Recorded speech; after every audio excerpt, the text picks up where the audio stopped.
وجب الشکر علینا ما دعا للہ داعی، یہ ایک دھن تھی جو بچیوں سے نکلی ہوئی تھی، وہ کہتی جا رہی تھی ہم پر 14ویں کا چاند طلوع ہو گیا ہے۔ وہ حضور کو کہتے تھے ہم پر 14ویں کا چاند طلوع ہو گیا ہے ثنیۃ الوداع کی گھاٹیوں سے، اور اللہ کا شکر ہم پر واجب ہو گیا کہ اللہ کی طرف بلانے والا رسول اب ہمارے درمیان ہے۔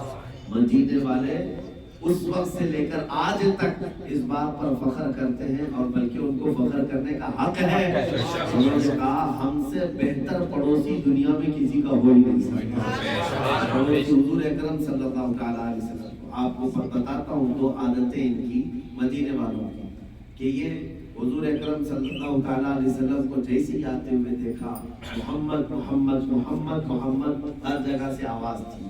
آج بھی آپ کو پتا ہے یہاں مدینے والوں کی عادت ہے، اگر کسی کا ان کو نام معلوم نہیں ہے تو وہ ارے ترے کر کے نہیں بلاتے، وہ کہتے ہیں محمد، اجنبی جو بھی ہوگا اس کو محمد کہہ کر کے ہی بلاتے ہیں۔ جو بھی نیا آئے گا ان کے پاس جس کا نام ان کو معلوم نہیں ہے اس کو یہ محمد ہی کہہ کے بلاتے ہیں۔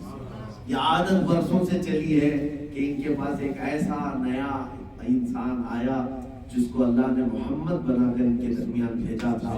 اور دوسری ایک عادت ان کی یہ ہے، محمد تو اجنبی آدمی کو کہتے ہی ہیں، جو نیا ان کو معلوم نہ ہو نام اس کو محمد کہہ کر کے بلاتے ہیں، لیکن اگر دوست ہے تو اس کو صدیق کہتے ہیں یا صدیق کہتے ہیں، کیونکہ حضور کے ساتھ جو سچا دوست آیا تھا وہ صدیق اکبر کے ساتھ دوست ہے۔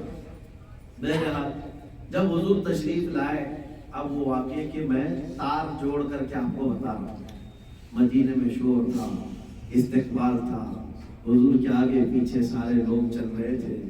14 دن تک حضور مسجد قباء کے پاس قیام کیے، جہاں مسجد قباء اسلام کی پہلی مسجد بنی ہے۔ انشاءاللہ آپ وہاں پر بھی جائیں گے، 2 رکعت نماز بھی پڑھیں گے۔ وہاں نماز پڑھنے کا ثواب ہے کہ ایک عمرہ مکمل مل جائے گا، حضور کی بشارت ہے۔ تو مسجد قباء کے تعمیر کے بعد حضور جب مدینے آئے تو اب سب یہاں پر تقریباً 70 صحابہ کے گھر تھے جو پہلے سے ایمان لائے ہوئے تھے۔ اب ان سب کی خواہش تھی حضور ہمارے گھر آئے، لیکن حضور نے یہ فیصلہ اپنی اونٹنی پر چھوڑ دیا، میری قصوہ جس کے گھر کے سامنے بیٹھ جائے میں اس کے گھر کا مہمان بن جاؤں۔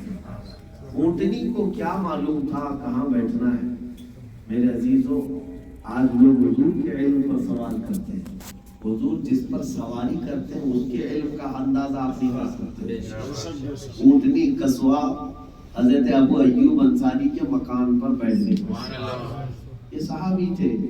اب ان کے گھر پر بیٹھنے کی خصوصیت کیا ہے، وجہ کیا؟ سید الانصار، اس وقت انصار صحابہ کے جو سردار تھے حضرت معاذ تھے، سعد ابن معاذ اور سعد ابن ابی عبادہ، یہ بڑے بڑے صحابہ تھے، وہ حضرت ابو ایوب انصاری کے مکان پر بیٹھ گئے۔ بہرحال ان کی تو خوشیوں کے ٹھکانے نہیں تھے، پورے نہیں سماتے تھے۔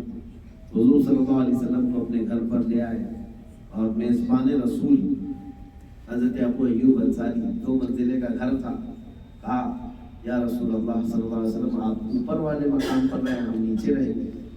حضور نے فرمایا لوگوں کا آنا جانا زیادہ ہے میرے پاس، میں نیچے رہتا ہوں، اوپر تم لوگ۔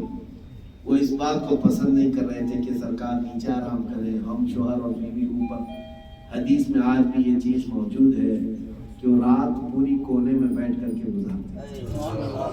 کبھی ایسا ہوتا 7 مہینے تک حضور ان کے گھر پر تھے، 7 مہینے۔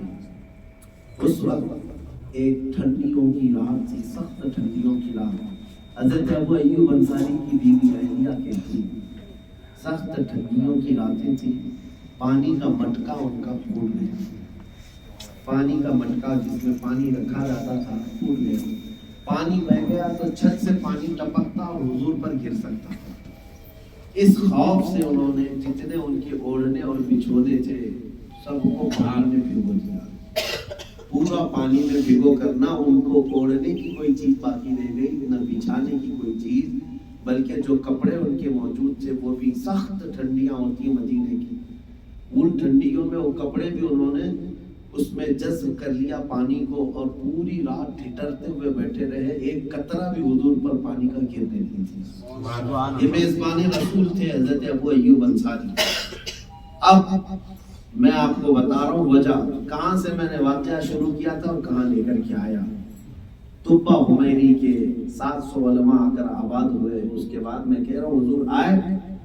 اب حضرت ابو ایوب انصاری کے گھر پر جب حضور تشریف لائے، اب آپ کو حیرت ہوگی، حضرت ابو ایوب انصاری ایک اٹیچی لے کر کے آتے ہیں، ایک سوٹ کیس یا پیٹی ان کے پاس ہے اور بڑی پرانی تھی، اور کھول کر کے اس میں سے ایک خط نکالتے ہیں اور کہتے ہیں نسل بعد نسل یا رسول اللہ ایک خط ہم کو ملا ہوا ہے، طبہ حمیری کے ساتھ آئے ہوئے علماء میں سے ایک بڑے عالم دین کو بادشاہ نے یہ خط دیا تھا، اور اس عالم نے انتقال سے پہلے اپنے بیٹے کو اور انہوں نے اپنے بیٹے کو، انہوں نے اپنے بیٹے کو، وہ منتقل ہوتے ہوئے خط مجھ تک آیا ہے اور یہ امانت میں آپ تک پیش کر رہا ہوں۔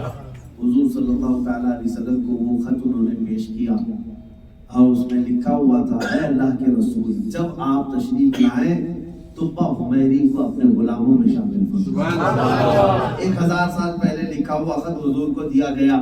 اب میں واقعے کو اس لیے جوڑ کر کے دیکھتا ہوں کہ میرے عزیزوں، قصوہ کو اتنا معلوم تھا کہ حضور کو کہاں رکنا ہے، حضور کی امانت کس کے گھر پر رکھی ہوئی ہے، حضور کی اونٹنی کو اتنی خبر تھی۔ میرے عزیزوں، اب یہ حضور اکرم صلی اللہ تعالیٰ علیہ وسلم جس جگہ قیام فرمائے، اس کے بعد 7 مہینے وہاں جب تک قیام کیے، سب سے پہلے حضور صلی اللہ تعالیٰ علیہ وسلم نے مسجد نبوی شریف بنانے کا اعلان فرمایا۔